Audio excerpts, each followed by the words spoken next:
Thank you for listening. Welcome. It's the inaugural podcast, yet to be finalized name. This is Paul Mackiewicz, CEO and founder of #Smart Marketing, along with Sean Gowing, who is the founder, CEO of Social Catnip. Sean, how you doing today? I'm doing great, buddy. How are you doing? I'm doing fantastic. We've been both wanting to expand out our message, increase the amount of content that we're putting out, and really just provide value to our community, especially in the military veteran entrepreneur industries. I work mostly with attorneys and medical professionals as far as cleaning up their online presence and driving lots of business there. We're using the 0 moment of truth, which I'm sure we'll get into in one episode. But Sean here is an expert at many things. I'll let him jump into it a bit. I don't know about expert. I mean, we're reaching at that point. I'm just a guy that knows a few things about a few things. So that's going to be the play. We're going to keep it nice and vague. All right. Well, Sean and I have known each other here for maybe a couple of years now. We first started working together when I needed some help with some website development projects, and I was looking for some resources out there, and Sean and I connected, and we've been working together ever since. Upwork, yes. It all started on Upwork. I mean, I wish I never used the platform, but here we are. So now Sean and his team, say that it brought us together. Sean and his team help us develop our websites, but my company, we also offer services like search engine optimization, reputation management, business listing optimization, social media marketing, email marketing. We even do a little bit of SMS, text, basically anything that is going to improve your online presence, increase the awareness that people have about your business, and lead to more conversions, and just how to do it in a nice little business company name plug here. How to do it in a nice #smart way. Oh, look at this guy. This guy bringing the heat in. Oh, Jesus.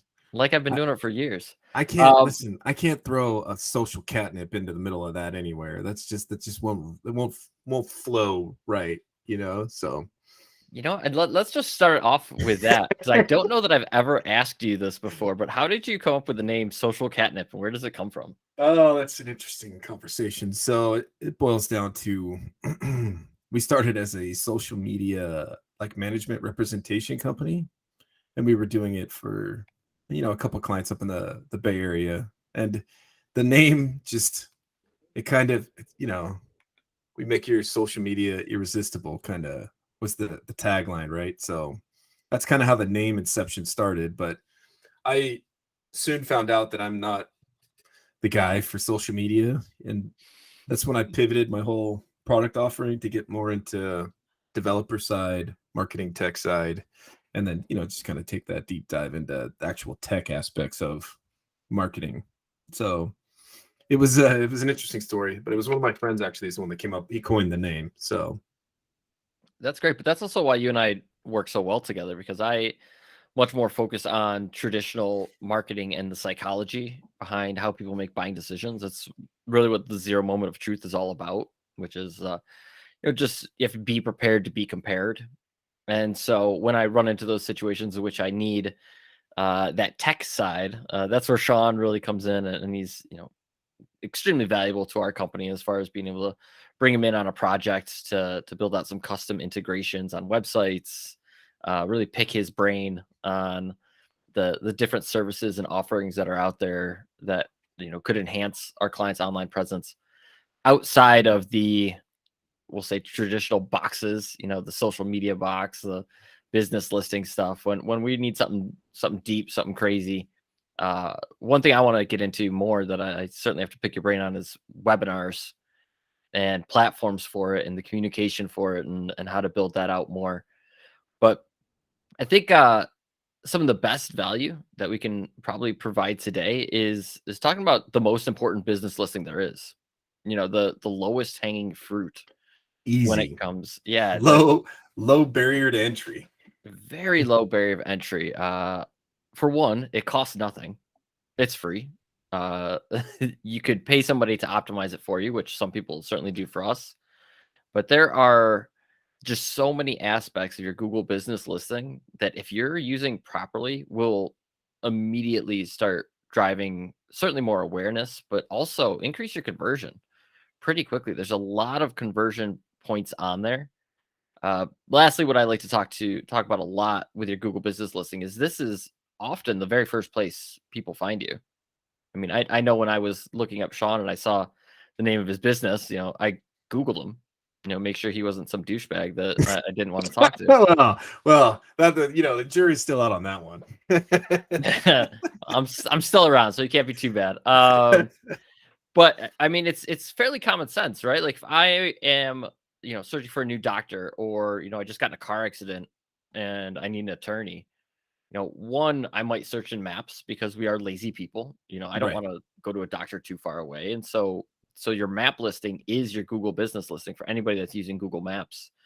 Uh, Also, it's really like the first impression most people are going to have of your business. Because even if I see your billboard and I Google you, Bob's Law Firm, what comes up? The entire right half of the page, if I'm on a computer, is your business listing. If I'm on a phone, it's the entire, top half of the fold. If you want to talk about like website design, it's the top half of the fold. It's what I see very first before I'm even getting to your website, before I'm getting to, you know, uh, your other listings that are out there that are maybe ranking high in Google, like a Yelp page or maybe a Find Law page, things like that. The very first thing I'm going to see is your Google business listing. So if you haven't cleaned that up and just optimized it to the gills, you're really doing your business a disservice. So Well, you got to remember too, Paul, when you go to search for these things too, usually you're going to use the caveat of near me, or like, mhm, something along that lines, or web designer or web design or something like that. But a lot of people, when they're searching for like a dentist, like they're going to put dentist near me, right? Because they don't want to go to the guy that's an hour and a half away. They want the guy that's close, right? And then from there, you're going to be fed through the algorithm to people, and that's going to be literally your bread and butter is the near me like category, so to mhm. speak, because you're going to find the people in your close area, and especially if you're a brick and mortar store, like, and you're landlocked, so to speak. That's how people are going to discover you. So if you're not spending time to optimize this, you're wasting time. So Yeah, not only that, but even if you don't write near me, I'm lazy. I'll uh, be the first to admit it. Uh, come Google, on. Google, they have the ability. They know where you are. Obviously, you have a GPS tracker you're carrying around in your pocket.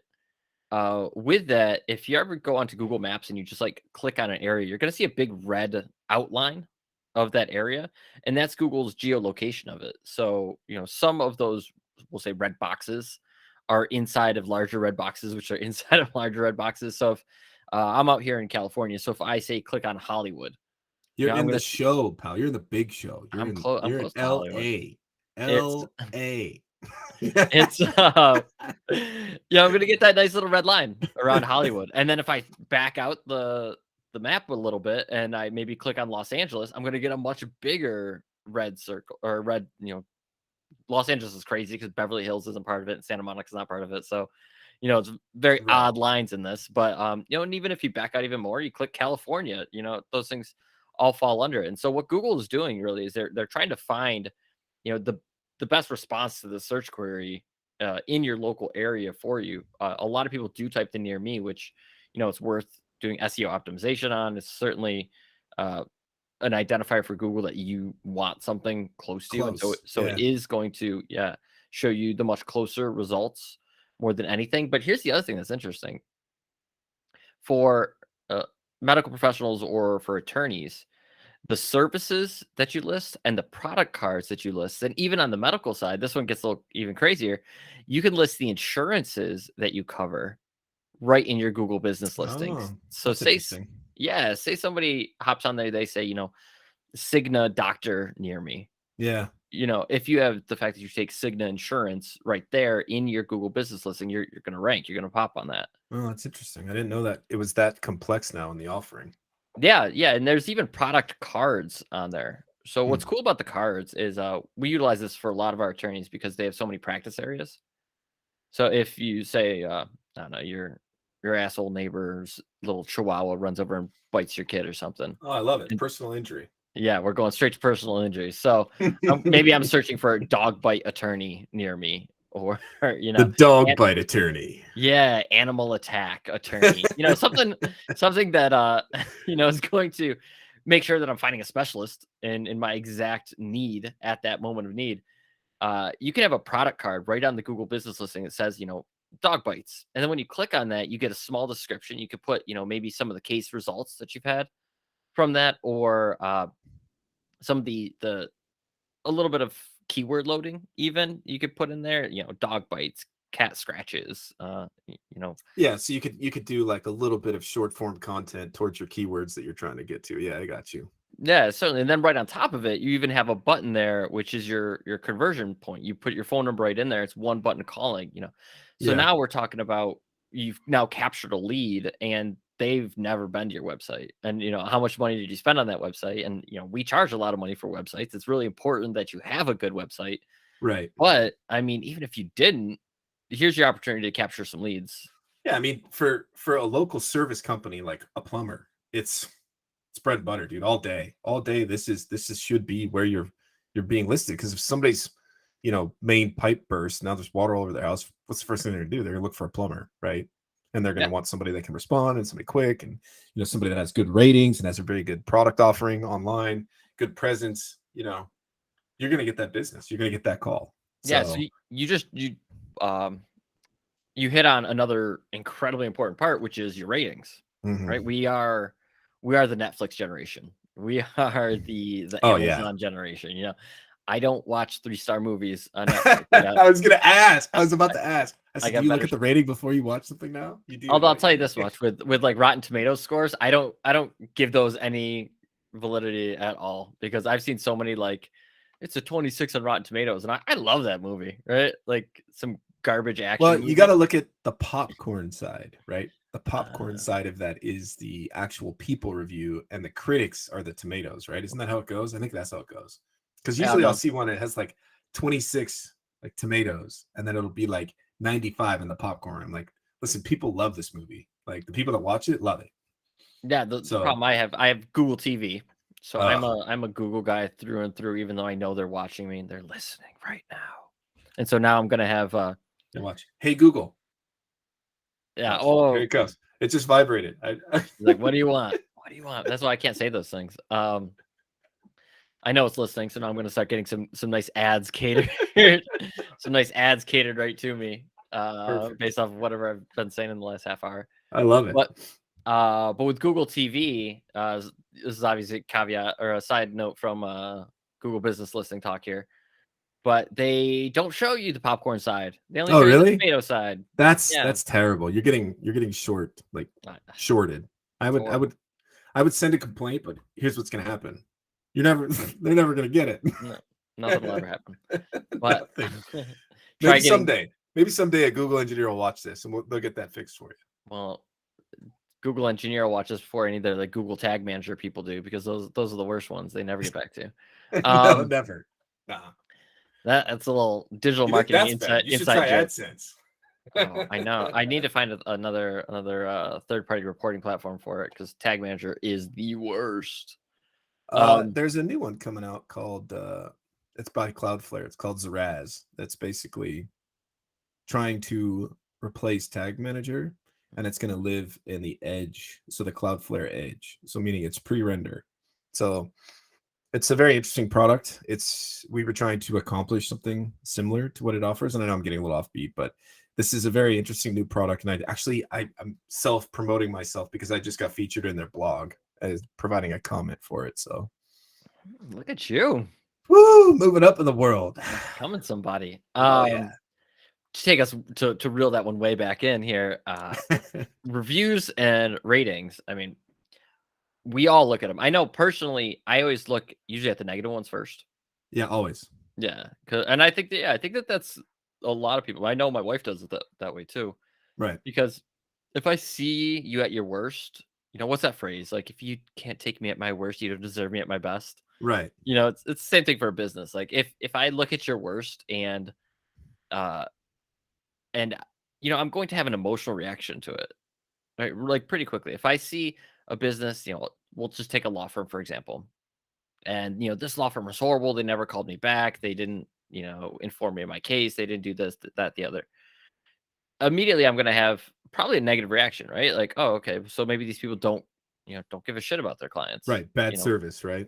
Bad service. And service with the law firm is huge because we're talking about, tens of thousands of dollar cases constantly. Right.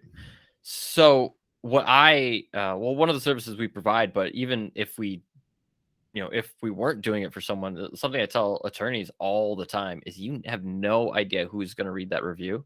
Yeah. And I'm a former golf pro, so I like a lot of golf analogies here. I talk about reviews a lot like hitting a bad tee shot. If I shank the ball off into the woods, or if I hit the ball right down the middle of the fairway, my next action is the same. I have to walk my ass down there and hit the ball. Whether I'm knocking it out of the woods and I'm, trying to mitigate whatever disaster this hole could turn into, or I'm attacking the green because I'm sitting in the middle of the fairway. I still have to go and take the shot. If I just don't take my next shot, my round's over. I'm basically packing it up. I'm admitting that I'm not a good golfer and I'm going home and crying to my wife. Your reviews are really the same way. You do that anyway. It's true. Reviews are really the same thing though, because what's crazy about it always blows my mind when there's a negative review and there's no response.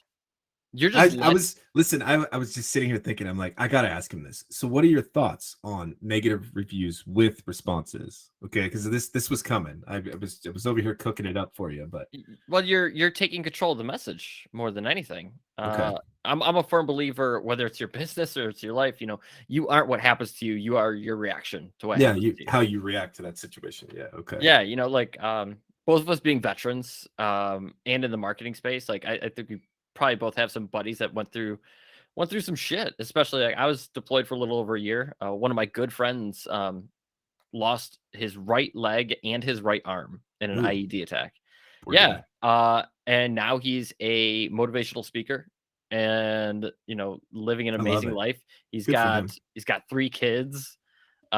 He him and I we became really close because I was teaching him how to golf. Because Oh, that's awesome. we were trying to find a way, yeah, to swing a club and to rotate his hips and get around, get his weight shifted to his front foot. But when you don't have a right side to load up on, or Right. to be your guiding side, not to get too much into the golf talk. What side is the guiding side versus which side is your power side? But he's just, so many people would be crushed by this, right? Losing 2 limbs. And yet this guy he's the reaction to it. He's, still super optimistic, great guy to be around. And with reviews, if you get a negative review here, you aren't that business. You aren't that. If you as a business owner get a negative review and you're like, oh shit, he's right. Like, maybe you shouldn't be a business owner. Like maybe Yeah. Well, maybe it's like a clue. We call that a clue in the clue in the biz. Yeah, it could be that too. But what your initial response, or what I would hope that your initial response should be, is like, well, this guy's way off. Even if there's a lot of truth in this negative review, you know, that's not you all the time. Maybe that was a bad day. Maybe that was one bad case. Maybe that was one bad receptionist you had at the time. Or maybe, I'm sure that there's a million and one excuses out there. Just be authentic and genuine and honest and answer that review. And even if you don't, say you don't know, say you're a law firm of 100 lawyers and, who knows who caused this problem. Maybe they weren't named in the review. You can't really figure it out. I mean, it's always good to do the due diligence and try to isolate the incident and figure out what caused it. But say you don't even know. I mean, still answer it, because How many people actually answer reviews too, Paul? That's the other question I have. not enough. Yeah. Surprisingly little. It's really pretty mind blowing because I use all these analogies all the time, just kind of help people paint that picture in their head. Like if somebody walk up to me as a business owner and was like, I had a horrible fucking experience with you. This was the worst. Like I wouldn't just turn around and walk away, right? Like Yikes, that was weird. Yeah, yeah, right? Or if somebody came up to me and they said, "Hey, you guys are amazing. You've done such good work for me. I really appreciate it." Like, I'm gonna say thank you. That's Right. amazing. Like, I'm so appreciative of your gratitude towards me. Tell your friends. You know, do you have any other business owners? Like, why would you not do that online as well? And so, Right. even answering the negative review, like I said, like if you're this huge law firm and you can't even pinpoint why it happened or what the issue was, you know, still answer it in a general sense. It just conveys customer service online in the same way that you would in person. You know, if somebody walked in your office and said these horrible things, you would probably say like, "Hey, we're so sorry you had that experience. You know, that's not us. That's Right. not an accurate reflection of us. We want to fix this right now. You know, please contact us at, you know, your support email, your info Yeah, email." have a seat and tell us about your experience. You know what I mean? How can we improve our process? What can I do to benefit? Like, it's all about improvement, right? Because that's the end. At the end of the day, you don't want to be the terrible business. Because guess what? You're not going to be business long. Yeah. So it's how do you improve yourself to fix that? So not only is it improving your business, but it's also, I mean, chances are that guy, like, you know, fuck that dude, right? He had a bad experience. He's never coming back. If he had so No. bad an experience that he really wants to, so now you're letting this guy win for Yeah, no reason when you it's could true. take control of that message and bring it back. Here, the other thing, the more important part in my eyes, and this is more from a marketing standpoint, not a business owner or a human being standpoint, but from a marketing standpoint, like screw him. I care about the next 10,000, 20,000, 30,000 eyes that are going to see this. Yeah, exactly.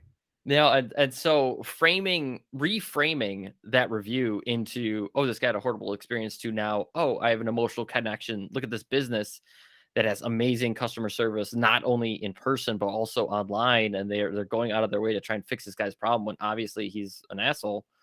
Like that just changed everything. Literally changed everything about the emotional connection I now have with this business. So answer your damn reviews, one. Yes, Answer every single one, and don't do just, you know, thank you for your review. Like that's so stupid. It's so weak. Like take personal. advantage of that. Yeah, take advantage of that opportunity. That somebody has placed an opportunity in front of you for you to display your customer service, for you to, you know, to keyword inject. To You're like, shine, baby, yeah, shine. you know, so Get glad. personable. No boilerplate. Exactly, 100%. And like I said, keyword inject. Imagine like somebody says, you know, Attorney Bob did a great job of my car accident case. Be like, that's so awesome. We're so glad that we could get you way more than the insurance company offered you. You know, if you ever need us again for any, you know, animal attack or Right. employment law, like whatever some of these other practice areas are that you cover, you know, why would you not, you know, put that out there in that review for anybody that's reading it? It's true. So yeah, and it's again like time consuming wise. I mean, little plug here. We have our awesome eBrand dashboard in which you can answer reviews right through the dashboard as opposed to having to go to all the different platforms. We're talking about GMB today, but we could be talking about Yelp. We could be talking about Facebook. Facebook, God, could be anything. Like, Justia, FineLaw. Like we could be talking about any of them for law right. firms. For the medical side, you know, your Rate MD, ZocDoc, Vitals. You know, these all have reviews on them and they all have star ratings on them. You know, you got to stay on top of that stuff. But the GMB, the reason that we're starting here is again, it's just the most important one. It's the core. It's It's the the core. core It's by basics, far, man. yeah, by far the one that people see the most. So so we've covered reviews. Yep. We've covered products and service cards. Yep.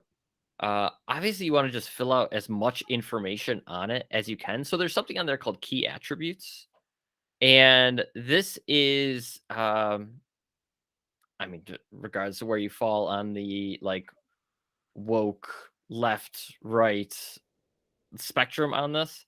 If you have you know, you cater to the LGBTQ community, great. If you are a veteran owned business, mine says veteran owned business right on it. I'm sure yours does too.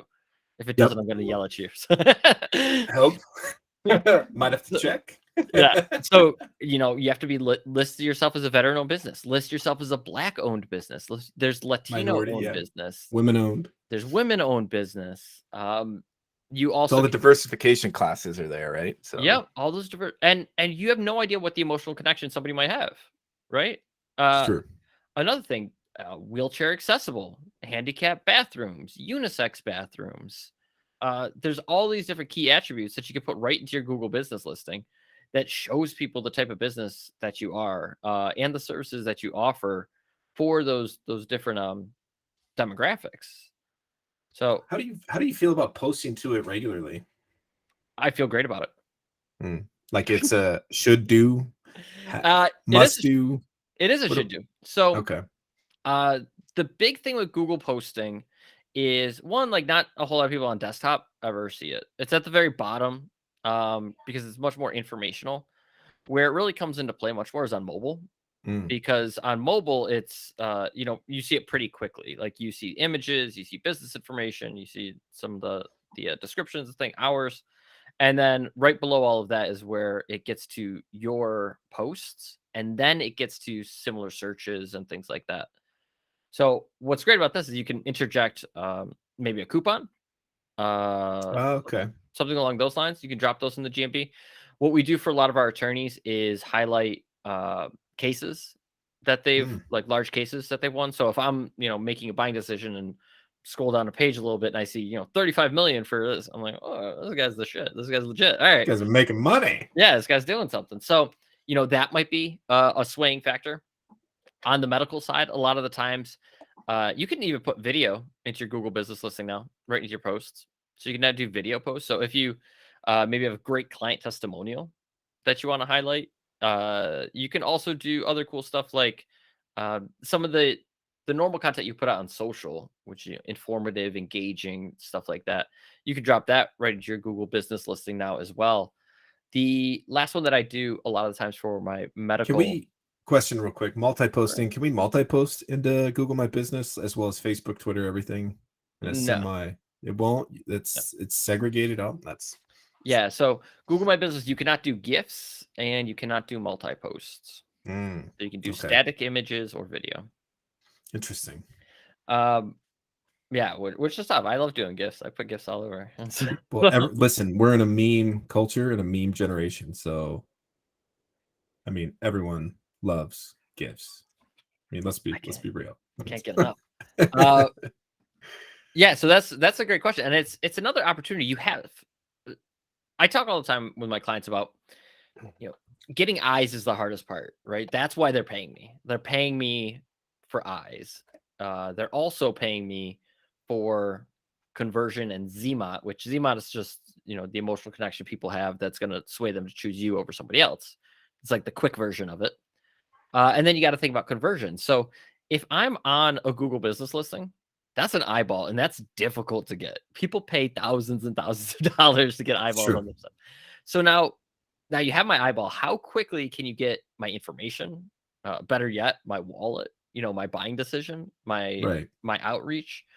And if there's something in a Google post that could potentially sway that, showing a little bit of personality, showing some feature of your business that maybe isn't highlighted directly in the Google business listing, or maybe something they have to go into the product cards to see more information. So even just letting people know, hey, we're a personal injury lawyer, or we're community focused.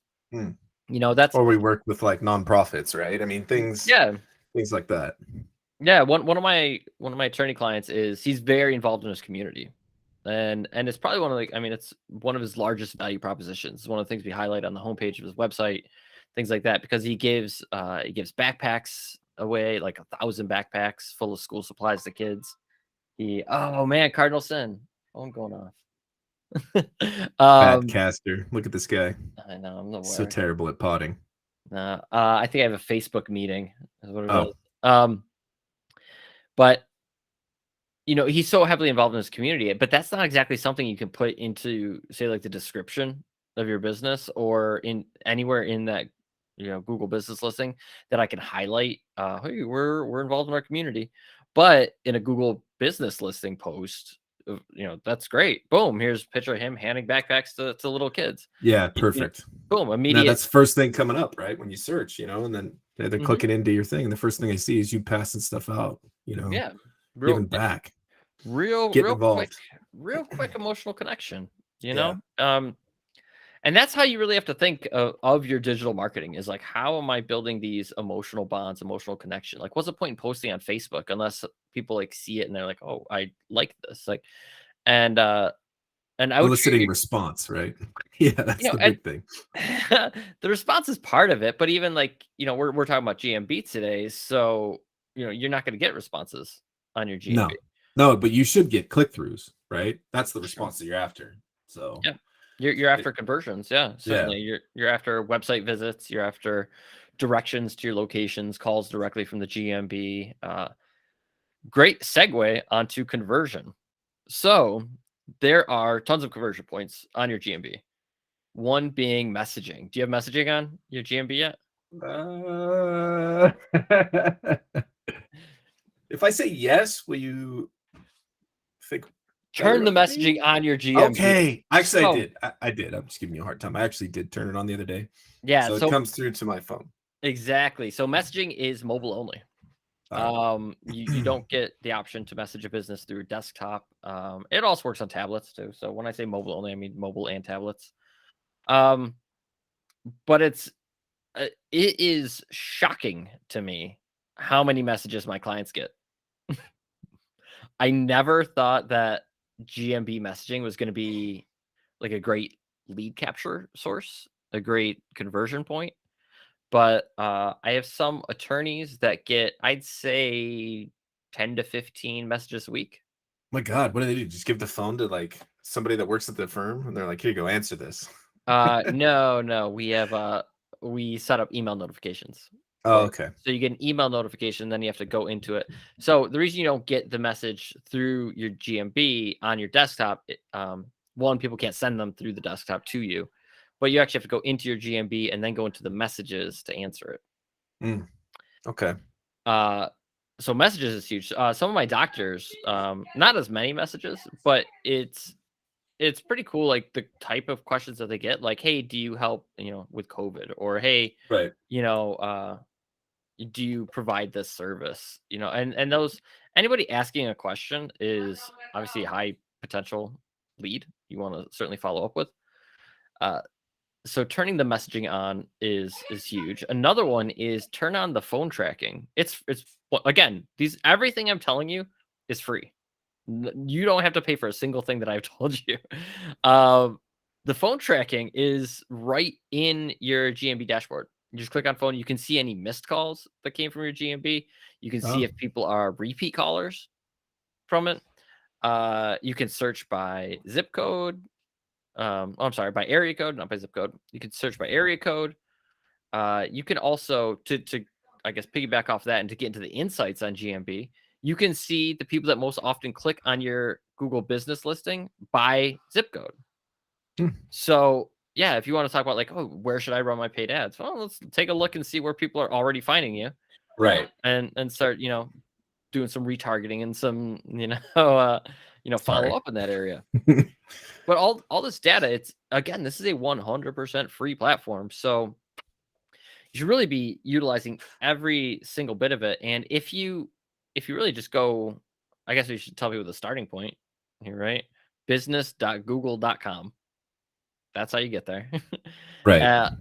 If you're not on there already, you have to register your business, and it's very easy. The only pain in the ass part with it is you do have to give them a physical location in which they can send a postcard. Gotta Yeah. get your postcard. So even if you are a home-based business, you can just put your home address. They'll send the postcard, and then obviously you don't want your home address listed on your business listing. So what you do is change it to a service area as opposed to a physical location. Pretty easy with that. It literally takes 5 minutes to get it set up, and you can start editing your business listing before you even get that postcard. It's true. Yeah, you can change all the information on there, hours of service, all that stuff. You can get all that done. So eventually the postcard will show up, punch it in, bam, you're listed. So Sean, where are you missing opportunities on your Google business listing? Oh boy, yikes. I'm guessing I'm missing a couple. For the most part, I spent the time to set it up, and then, but I know for sure. God, sorry, these two are getting roused to go to the dentist right now, so they're being crazy behind me. But I'm sure I'm missing a couple opportunities that I need to probably rectify. I'm not going to tell you specifically because you're going to get all, why haven't you done that yet? And I'll be like, Sorry, don't yell at me, sir. Well, maybe you'll be my first case. I've been thinking about some more content to put out, and one thing I'm thinking about is just I saw this show one time where they were talking, like, I think it was for the Met Gala.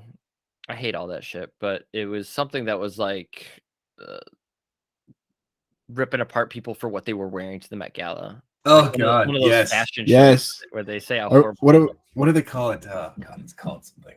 Oh my God, it's killing me right now. It'll come to me.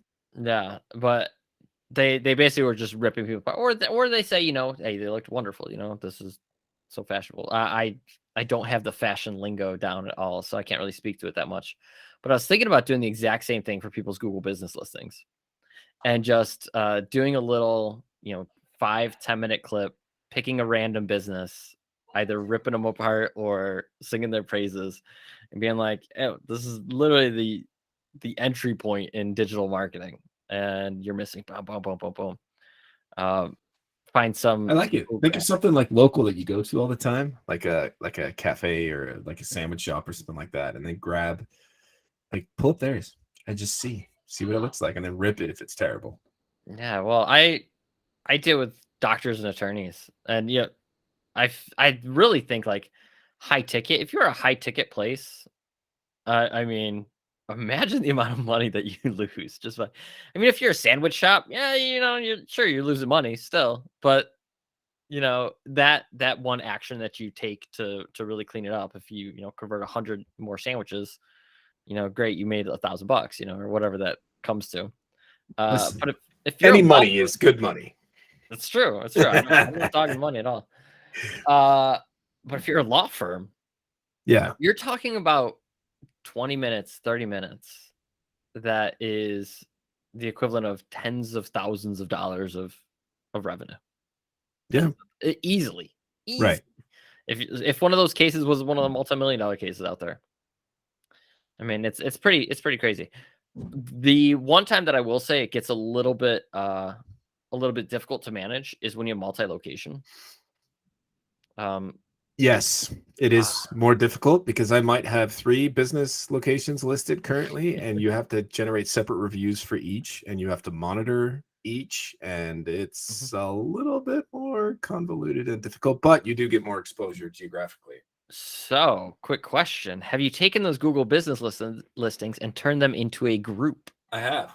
Oh, look at you. So, when you go ahead and turn them into a group, you're able to utilize store location numbers, a single logo that will automatically go to all of them. Business information will update on all of them, as opposed to you having to go individually into each of them. However, if you are answering reviews or generating reviews, you do need to still go individually into all of them. But the group location is nice. I'm not cheating Google like you are.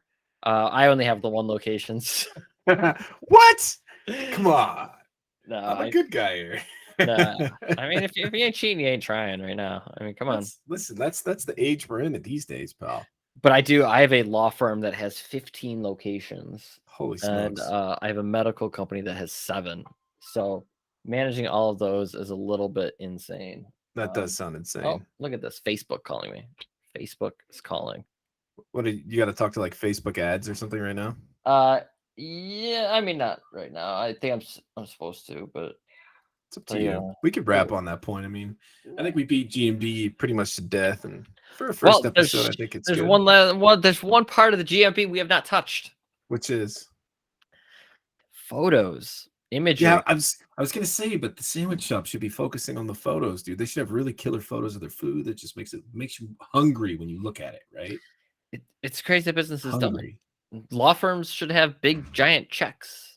Medical practices should have lots of smiling faces, lots of happy patients. Yeah. A doctor displaying his bedside manner. There's so many opportunities. We're such a visual society. Right. Dude, like there's just so many opportunities to point to something about you that is going to elicit that emotional connection that that's gonna push them over the edge of hitting that call now button. Yeah, for sure. And I think you're 100% right. And everyone can utilize images, everyone. Mhm. So it's not just, I don't want to say service-based or something like that industries. I mean, everyone could. So, And I mean, I'm an Android user. I think I have an S21, I believe it is. My wife will call you a pleb. She calls me a pleb too because I'm an Android user too. But she literally calls me a pleb. She's like, "Oh, you're a pleb. You're a green, like a green bubble or something like that." I'm like, "What does that even mean?" She's like, "iPhone users are blue." I'm like, yeah. "Okay, I guess I'm a pleb." Yeah. Yeah, you have to turn on the allow SMS or Yeah. MMS or something with it. Yes, you, sir, are a pleb, and so am I. And No, well, we're a good company at least. I tried going to Apple. I mean, we could say this for another day conversation, but I tried going to Apple and I did it for like a year and a half. Had a MacBook, had an iPhone, I'm sure I had some other crap. Uh was not for me. I was like, this is all over in my life. It's not, and it wasn't serving me. Like Mm, it was just like one more service after, like they kept pushing so many services. But maybe it's also because I've been a Google user, you know. right. Well, I had a Pixel phone too, which the Pixel phone is great. I loved it. Eventually I just went back to the Samsung because the S21 was super cool. dude, that's But funny because I've always been a Windows-based user since I was 14, MS-DOS on a 386, right? And like I had at some point I got exposed to the Mac OS, and it was just so far-fetched for me to come from MS-DOS to Windows to then I tried to use Mac, and I'm like, I don't like this. I was born and bred on MS-DOS and Microsoft products, so I'm fine with staying the way I'm staying. So I'm a Windows guy. I'm an iPhone or sorry, not iPhone, but an Android user. It is what it is. Well, It is what it is. here's the next thing though. How do you feel about Windows 11, which basically functions Listen, like a Mac? another day, another topic. I think at the wrap of this episode, I just want to talk real quick. Myself, I know that we say we're vets, but we never really talk about it. I'm a former Marine. I did 7 years in the Marine Corps. I did aviation electronics. I worked on Cobras and Hueys. I deployed once to Iraq, 2004, in support of OIF2. And yeah, that's pretty much that. Other than that, I do tech stuff now. I was a cop for 15 years, and now I'm a tech guy. So yeah, sky's the limit, baby. You're an interesting cat. I do Yeah, enjoy hanging out with you. I can tell you some interesting stories for sure. And we'll save those for like the last 10 minutes of every episode. I'll get into a story or something. Well, you and I were actually in Iraq at the same time. Oh, no kidding. Yeah, I don't know that we ever really talked about that. We don't talk about our service a whole lot, but I was deployed in March 2004. I think that sounds right. Exactly the same time. So I left March 5th, 2004 to Al Assad. Yeah, I was up in Sadr City, up at Camp Marlborough. But I was a computer operator for field artillery. Oh, okay. So when we needed shit blown up, I was the one they called to make sure we weren't blowing up anything we weren't supposed to. Dude, we had rocket assisted counter batteries on our base, and dude, it was gnarly to watch. Yeah, it was insane. So we shot howitzers and paladins. Yeah, that's insane. Like watching those things go is nuts, and you're getting shelled at the same time, and then watching them shell back. So you're like, you don't know what's coming or what's going at that point. It's just that's crazy. It's crazy. It was crazy time. So for sure, we'll have to talk more about this for sure because we've never actually sat down and talked about it. So well, I think that's a wrap on the first episode. This is we're at an hour, so this is awesome. I certainly enjoy talking Google Business Listing. We should throw out the plugs. You can always check out my website, zmotexpert, ZMOTEXPERT.com. On there, I've got a whole bunch of freebies. I've got a 2022 Google My Business guide that you can, it's a lot of the things that I was just talking about today, but it's got a little checklist in it, kind of a breakdown of all the different things that you should do on your Google Business listing.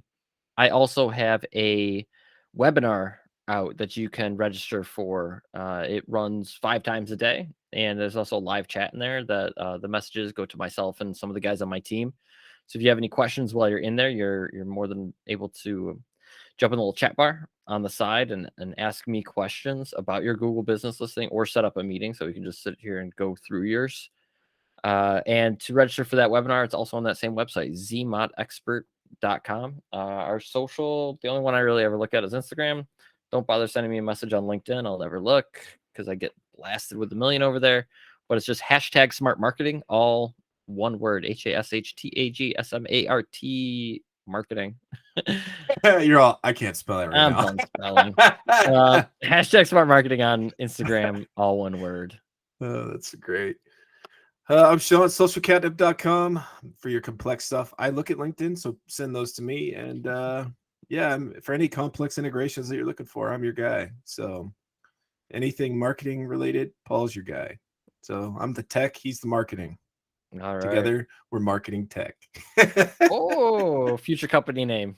Awesome. Good talking to you, bro. Talk to you later. Yes, sir.